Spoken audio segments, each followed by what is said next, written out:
Washington insiders like to talk about how competitive our elections are.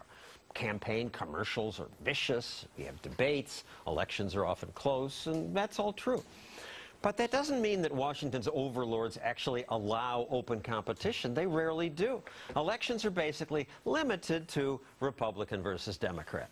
Outsiders, you're not welcome. So where does that leave people like me?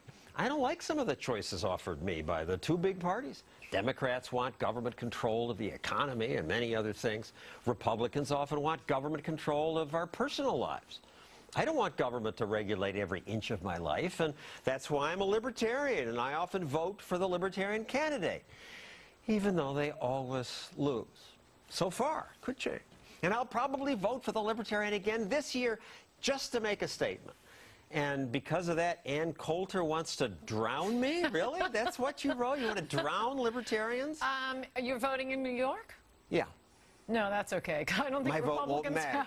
I don't know. I mean, I really like the Republican gubernatorial candidate, and I think you should like him.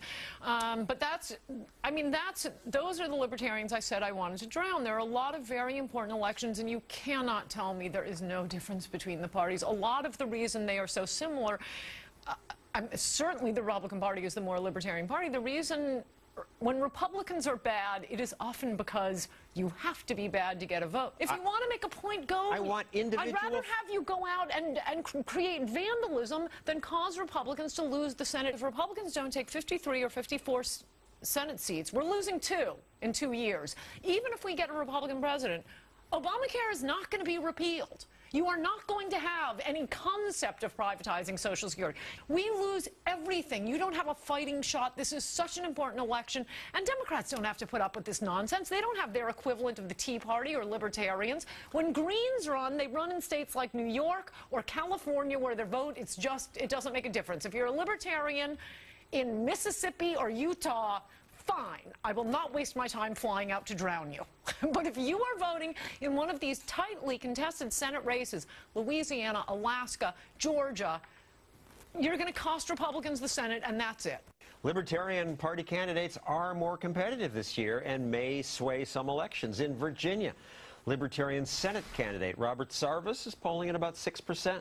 Georgia candidate Amanda Swafford might get 5%, and in North Carolina, the Libertarian Sean Howe is doing well enough to get the attention of Meet the Press. He's got 7% of the vote, enough to possibly swing the election. It's actually the same story right now in Florida, that gubernatorial race. It's a Libertarian, Adrian Wiley, who's suddenly getting double-digit support in recent polls. So this makes you grit your teeth? Yeah, and, you know, you see any red flags with the mainstream media playing up the Libertarian candidates? Meet the Press? They're not going to interview Scott Brown. He's a good candidate. We look for... They don't play us up. Yes, they do, because you're going to ruin Republican elections. That's why the mainstream media loves to play up the Libertarians. So fantastic. This is a total disaster. Those elections you just cited, this is going to cost Republicans the Senate. We will all be living in our Obamacare concentration camps and admiring you for your principle. Yes, that will be such a wonderful Fox's moment. Steve Ducey asked the North Carolina Libertarian Senate candidate about helping Democrats. You've got 7% right now.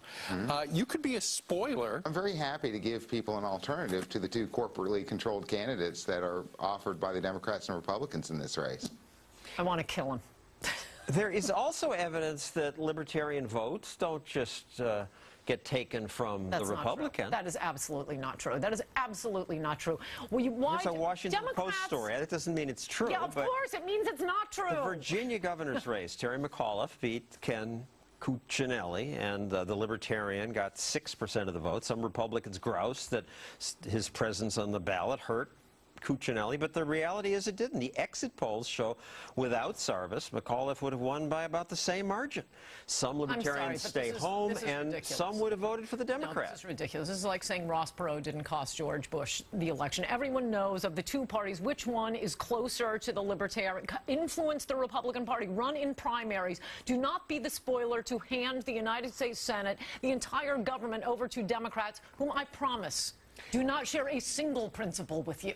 But if I vote for Republicans, I'm supporting the war on drugs, the war on most everyone around the world, the military-industrial complex, farm subsidies, talk of spending cuts, but we get Medicare Part D. I agree with you. Influence the Republican Party. We can at least influence them. You have no influence on the Democrats. With them, it is big corporations and big government working hand in hand to screw the rest of America, and things are getting completely out of hand right now. You have no shot with the Democratic Party. Run in primaries, Libertarians. And you left out thousands of new pages of regulation we'll get from the Democrats. Thank you, Ann Coulter.